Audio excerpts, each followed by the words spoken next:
Hello everyone, Sweden's unofficial tour guide here, out in the beautiful Swedish woods where there's no burning cars, flying rocks, or angry protesters. I say unofficial tour guide because I'm so brutally honest about what's happening in our country that no tourist agency would ever want to hire me. So I just went and created my own. That's the beauty of the internet. Welcome to my office and let's get started. The amount of chaos taking place in the world right now is enough to make you think that the Hindus were right about Kali Yuga. This really is a highly decadent era of human civilization that we're living through. And I find it funny how people picked this current time of global pandemic to do some kind of hold my beer challenge against social distancing. Speaking of Kali Yuga, hashtag Sweden Riots was trending in India when this story broke, because apparently there's some kind of internal conflict there with Hindu nationalists and Muslims, and as usual, many people are just shocked that the socialist utopia I'm living in is having any kind of problems. I suppose it is interesting how just burning a book is enough to start riots in Utopia.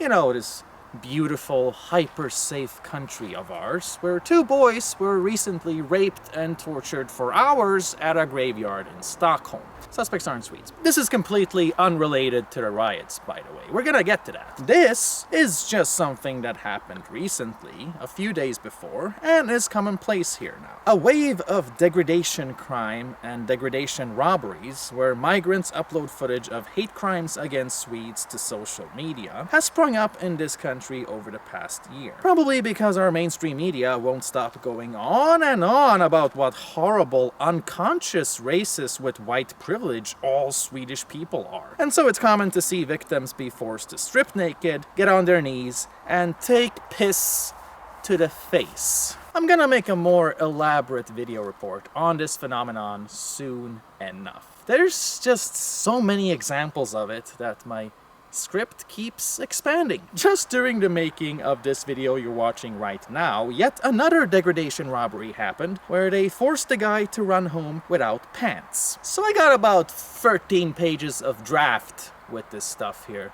by now. Hardworking foreigner here. For now, we're gonna focus on the riots though.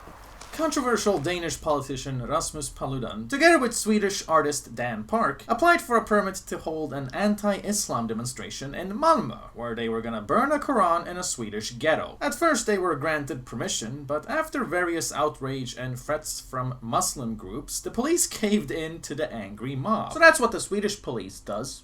They listen to angry mobs. At that point, the two activists applied for a permit in several nearby cities instead, only to see all of those denied as well. To make the story short, they were not allowed to demonstrate against Islam anywhere in the entire South County of Sweden, because police can't guarantee public safety. Which, if you ask me, kinda sounds Islamophobic, doesn't it? I mean, I don't think of Muslims as a threat against public safety, but clearly our police do. I should also point out that the South County of Sweden is the most multicultural one that has accepted the most migrants. Could be relevant, could not be relevant. I'm just putting it out there. The Danish politician said that all of this just proves his point, as clearly Swedish police have given walkover to a specific religious group. He also said Danish police would never accept this kind of violent behavior from protesters, and that Swedish police are complete cowards. He planned on visiting Sweden anyway, but something sketchy happened. Allegedly, Swedish police wanted to meet him to discuss lifeguard arrangements, but instead stopped him at the border, deported him, and issued a 2-year travel ban, since Sweden considers him a threat towards national security. They claim this travel ban is about protecting democratic values, yet this is the same country that refuses to prosecute returning ISIS fighters whom they know have engaged in mass murder and human trafficking in Syria. I made a video about that a while back. Click up in the corner and make sure you don't miss it, because hardly any country seems to be aware how Sweden is betraying the victims of ISIS. When interviewed by Swedish media, the Danish politician took offense with the mainstream description of him as a provocateur who is only looking to polarize society. He says, and I quote, "If you read a Quran, you're gonna get provoked by what's in there. So really, Islam is the great provocateur here. I hope the Swedish people burn many Qurans and arrange great gatherings of them doing this, because then we can finally see if Islam really is a religion of peace. End of quote. Yeah, I don't think that's gonna happen, bruh. Party members from Paludan's party Stram Kurs, meaning hard line, made their way into Sweden anyway and burned a Quran. They were accompanied by a camera crew from Samhällsnytt, and immediately they received aggressive reactions from people passing by. And before you know it, 300 people are tearing the city apart, throwing fireworks, attacking police, and setting things on fire. All while yelling, Allahu Akbar, Allahu Akbar, Allahu Akbar. Did I forget to mention Allahu Akbar?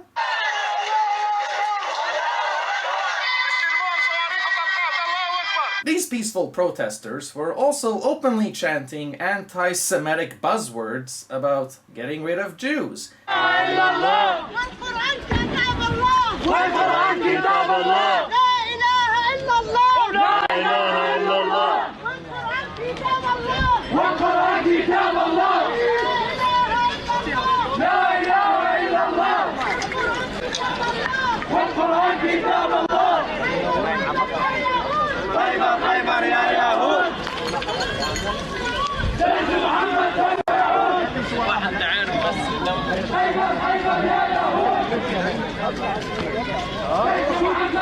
I'm guessing these guys vote for the Social Democrats. Interesting how something that Danish people did somehow translates into hate chants against the Jewish people. It really is no wonder that Jews are now escaping from Malmö to live in Israel instead. And the city of Malmö, in typically Swedish fashion, claimed that these protests had nothing to do with Islam, while a local imam with alleged ties to the Muslim Brotherhood arranged a manifestation against Quran burnings that local politicians, as well as a police representative, took part in.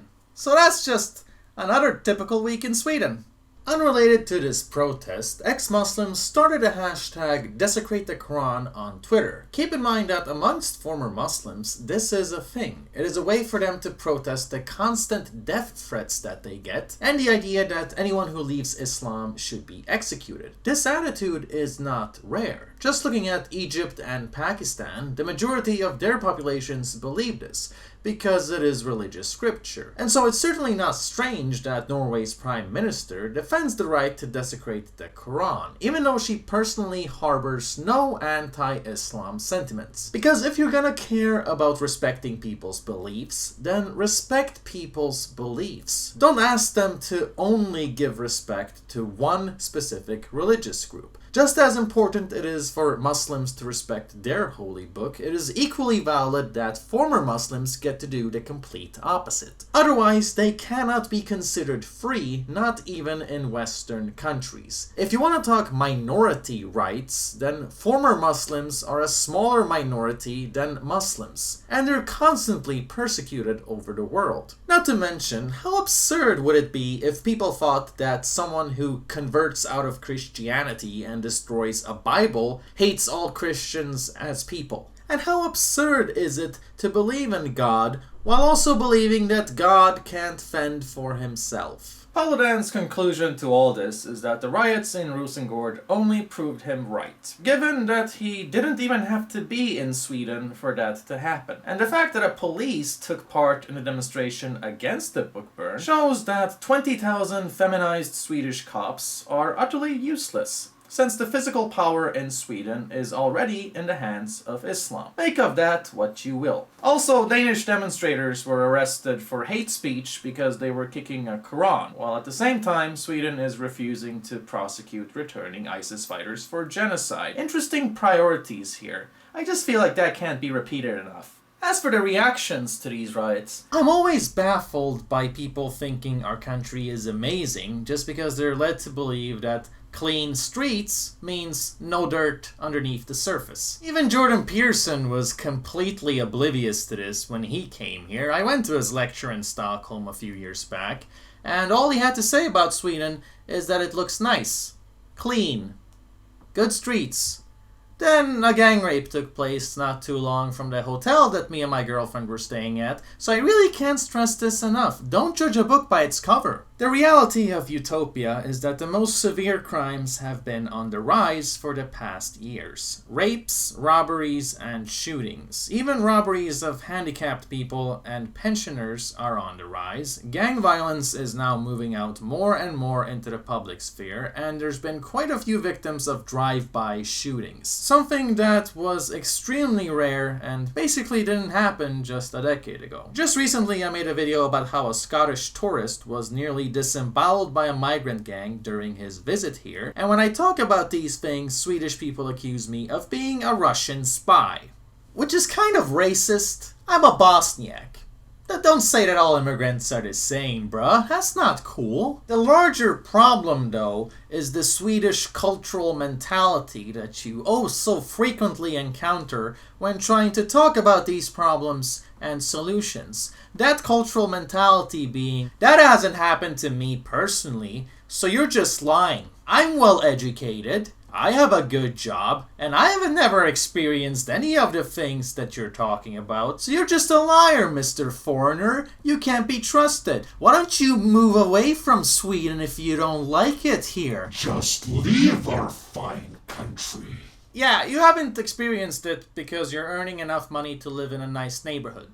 That's why Swedish people avoid migrants like the plague. It only takes 4% non-Europeans to move into a neighborhood before Swedes start moving out. And yet, these are the same people that are voting for open border policies and calling everyone racist. I believe this phenomenon has a term in America that goes by "not in my backyard." What's amazing about Sweden, though, is that this is the entire culture. In case any of this seems strange to you, do check out my cultural thesis called The China of Europe, if you want to understand the perversity of the Swedish mentality on a deeper level. They're a highly shallow people who get off to the idea of being globally idolized. You can never really trust a Swede on Sweden. It's a hypersensitive topic directly intertwined with their ego. I'm not Swedish though, and I've already escaped a communist conflict zone once, so I don't really have any illusions about how these things work. It's also funny how the media coverage of these riots largely focus on the demonstration being arranged by a far-right party. That's not really the problem though, is it? The bigger problem is what the reactions from the police really reveal about the Swedish society, who's running things, and what it might look like when more and more neighborhoods become migrant neighborhoods. The bigger problem is also that a lot of people get really violent when you just burn a book. I mean, that's not happening with the Bible in countries that had the Enlightenment. So I'm just saying there's plenty of room for tolerance training here. But ultimately, having lived here my entire life and seeing how the culture and the politics and the mentality operates, I'm gonna have to blame the Swedes. Nobody else did this to their country.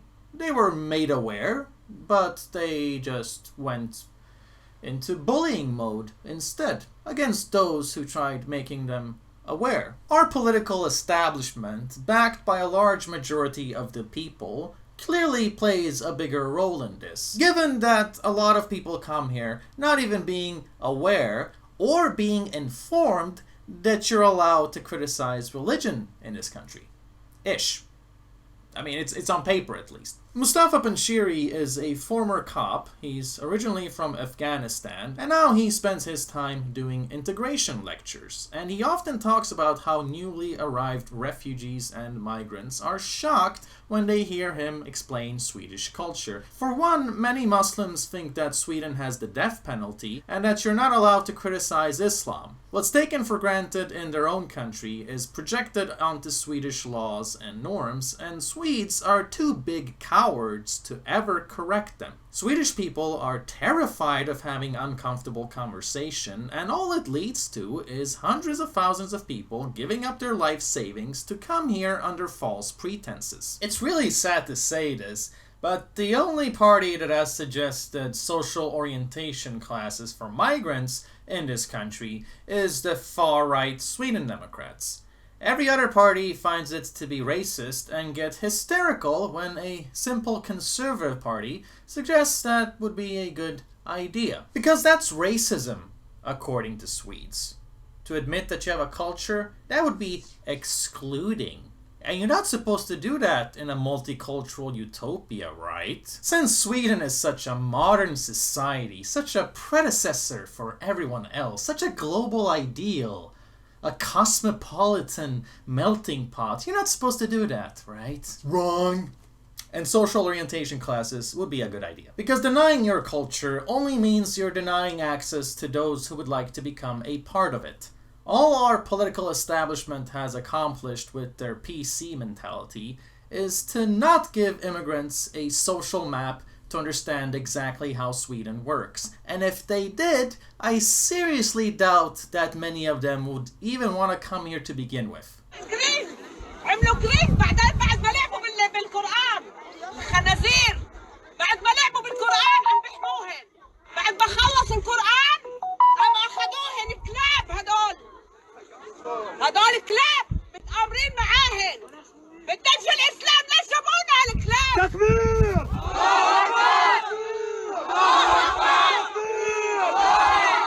When I came to Sweden, I ended up in a limbo. Even though I was really hyped on understanding what Sweden is and what being a Swede means, I couldn't figure it out, except that you're supposed to be nice and kind. Okay, I thought, so that's it? Being nice? Am I a part of Sweden now? Of course I wasn't. With time, I understood there was plenty of unwritten rules about how you're supposed to act, think, and talk. But frustratingly enough, you couldn't get a grip on it because no one would speak openly about how this is what's supposed to be the deal. I was not a part of Sweden, and for the few Swedes that I knew, like Angry Foreigner says, I was an add-on, an exotic person, and that was it. I ended up in an identity crisis and years of despair. I felt like the most unkind person in the world and some kind of second-class citizen. Eventually, I gave up trying to adapt after something that no one could define anyway, and I became a version of everything.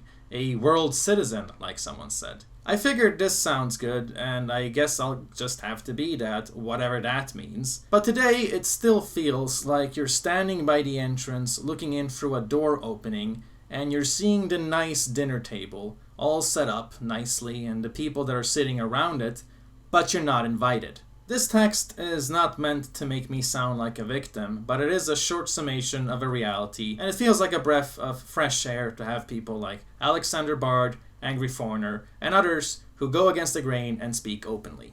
I would just like to thank that person for that comment, because that's a beautiful description of how Sweden operates, and what the integration policy looks like. Denial is the key word here. And the massive frustration it causes, even in the most well-intentioned immigrants, is rarely explained this well.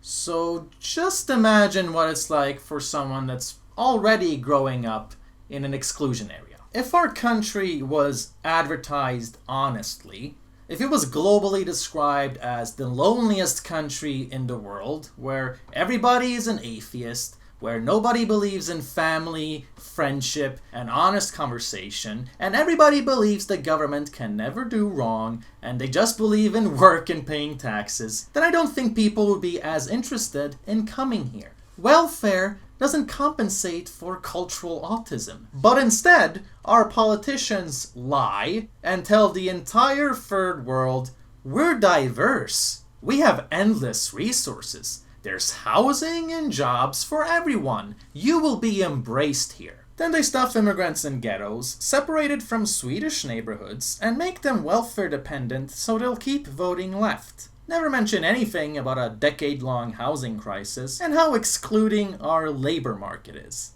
Not the actual culture. It also doesn't hurt since most money is credit and debt. You can artificially make the economy look like it's going better by importing hundreds of thousands of people and taking massive loans. And then, when the long-term financial effects actually sink in, someone else is in office and it's gonna be their problem. So maybe you understand why I, as an immigrant, am so critical towards our migration policy. It's not the idea of migration that I'm criticizing.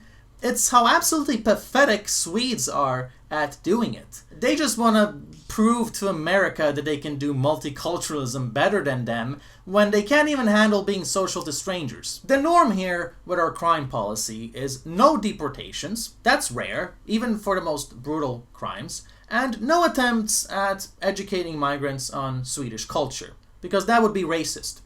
I cannot explain in enough many words how absolutely hysterical this country is. Sweden gets praised as some kind of socialist utopia, but I'm convinced that even leftists abroad would find this country absolutely Swede-tarded if they knew in detail what our policies really entail. I mean, usually even the most gung-ho liberal believes in some kind of law and order. So, yeah, if you don't want even more crime and polarization in your country, then stop thinking of this nation as a utopia. Think of it instead as a biopolitical organism that needs therapy. You need many years of therapy. Many fucking years of therapy.